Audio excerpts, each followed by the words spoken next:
Today, I'm going to show you my favorite exercise, my favorite drum exercise, something that I do every single time I sit down to practice. I have a practice routine.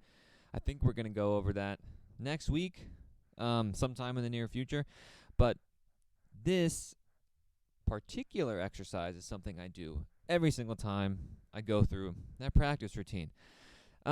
So I'm going to take you through the exercise, show you some variations, and hopefully it's of use to you.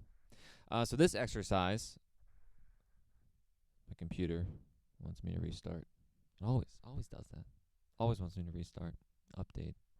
It's annoying. This exercise, I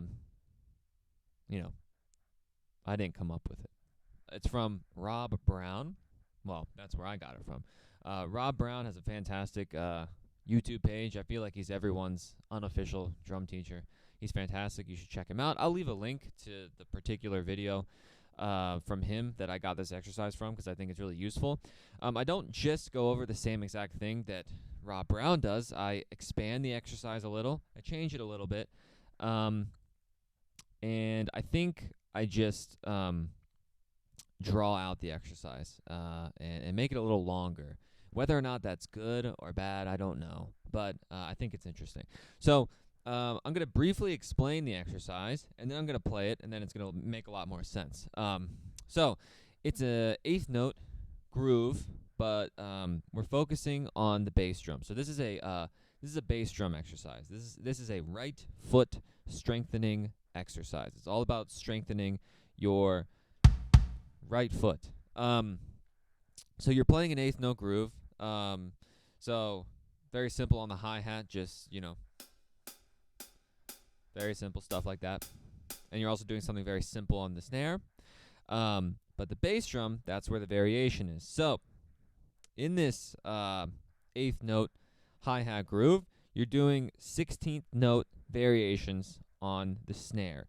On the bass drum. You're starting with 2 16th notes, and you're going to progressively work from 2 all the way up until 8, and then you're going to repeat. So that's going to be the exercise. If that doesn't make sense, that's not surprising because I'm not good at explaining stuff, but I'm going to play it, and then hopefully it will make sense.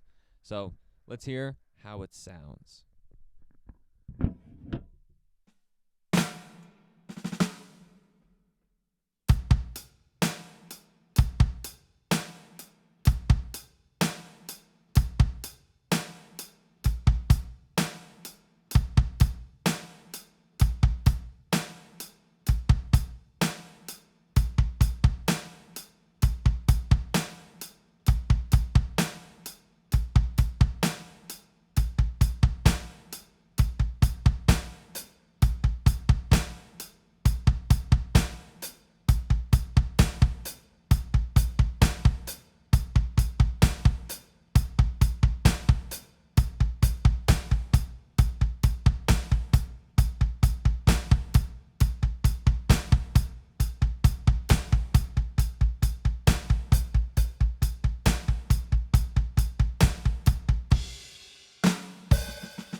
All right, so after having heard it, hopefully that makes sense to you. It's a very simple progression, very simple pattern.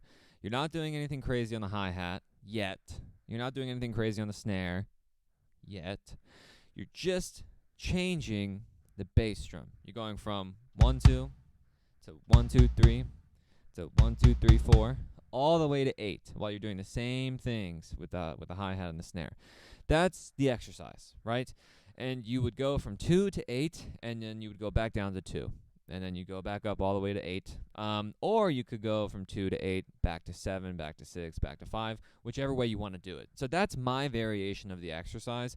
Rob Brown's description of the exercise is it's the same thing, but you're not going all the way to 8. You're stopping at 4. So you're going from 2 to 3 to 4, and then you're going back down to 2. So this is Rob Brown's version of the exercise. I'll play it for you.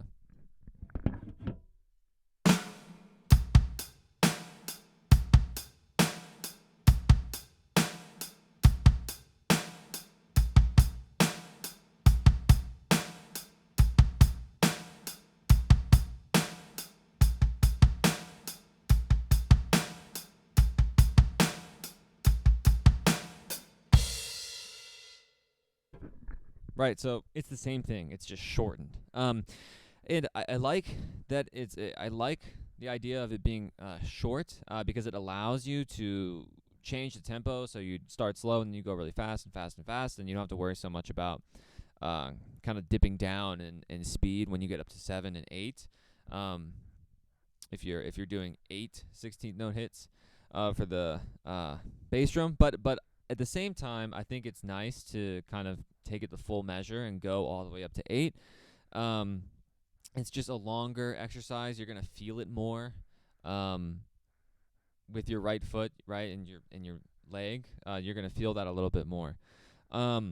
So personally, when I do this, I start. So I usually sit down and I do this for a couple minutes. I start by going from 2 all the way to 8, and I maybe do that twice. But then after I do it twice, I go back to Rob Brown's exercise, which is 2 to 4. So I kind of use both day to day. But what's interesting about this exercise, and if you go about practicing this for a while, and you get used to it, and you start slow, and you build speed, you're going to find, like most things that we practice with repetition, you're going to find that it gets a little boring. And that's personally what I found. And what I did, almost subconsciously, I really wasn't thinking about it, when I would sit down to play this exercise, after having done it for a couple months, I would start to add in accents on the hi-hat. I would start to add in different ghost notes and buzzes on the snare, just to make a little more entertaining for myself when I was playing it. What I found was that, well, I kind of came up with a nice little groove. It sounded nice. I was playing it and I realized, like, oh, this actually sounds like something I'd like to play outside of just a bass drum exercise, right? So I'm going to show you how to add variation to this exercise to make it more fun, make it more engaging, and it also will allow you to work on other aspects of your playing. So it will allow you to work on sharpening those accents on the hi-hat. It will allow you to work on strengthening your ghost notes on the snare drum. While you're doing that, it also highlights or is centered around strengthening your right foot, right? So you can do all these things at once. Now, fair warning, I wouldn't try to throw in these variations before you really nail down the exercise, before you really can comfortably go from 2 to 8 and 2 to 4 and back again. Until you can do that well and you can change speeds, I wouldn't worry so much about the variations, because we don't want to lose sight of what this exercise is really about. The exercise is really about strengthening that right foot. Once you get that down, start to add in these variations. So I'm going to take you through the variations that I use. I'm not going to go all the way to 8. I'm going to use Rob Brown's 2 to 4. And I'm going to throw in some hi-hat accents that I like, and I'm going to throw in some ghost notes on the snare, which I like, and I'm going to do this gradually. So I'm going to start with just the exercise, right, just a plain old standard exercise that I already played. Then I'm going to throw in some accents on the hi-hat. And then the next time I go around, I'm going to throw in some ghost notes and stuff on the snare drum. And then I might throw in some toms, and I might throw in some crashes and stuff like that. So see how this simple exercise can develop, can progress, and kind of ultimately get you to a nice sounding groove.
All right.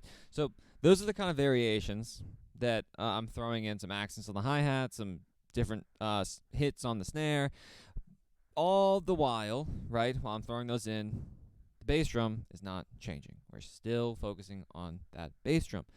So now I'm going to speed it up a little, just a little, and I'm going to throw in some extra stuff. And you can see from where we started, we end up in a very different spot with something that sounds kind of entertaining to play. So let's see if we can pull all these things together and see what comes out of this.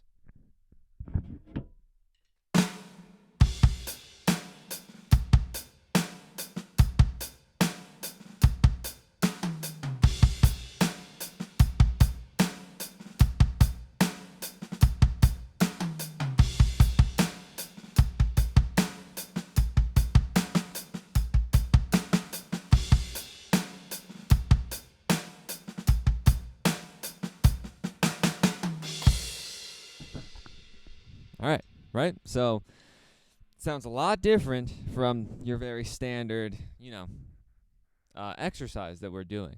Now, again, don't lose sight of what the purpose is. The purpose is, of course, to strengthen that right foot, and you should really focus on developing those 16th notes because that it is very helpful for strengthening foot speed and just getting your right foot really comfortable. So that's the main purpose. But try these variations and see where they can get you because I really, again, I think that at the end of the day, for me, it's really all about establishing a nice groove and strengthening all the aspects of your playing that go into developing a nice groove, which is, right, foot speed and ghost notes and accents on the hi-hat specifically. So again, I'm gonna play it one more time, kind of play us out with a nice groove variation of this, and that's all I have for you today.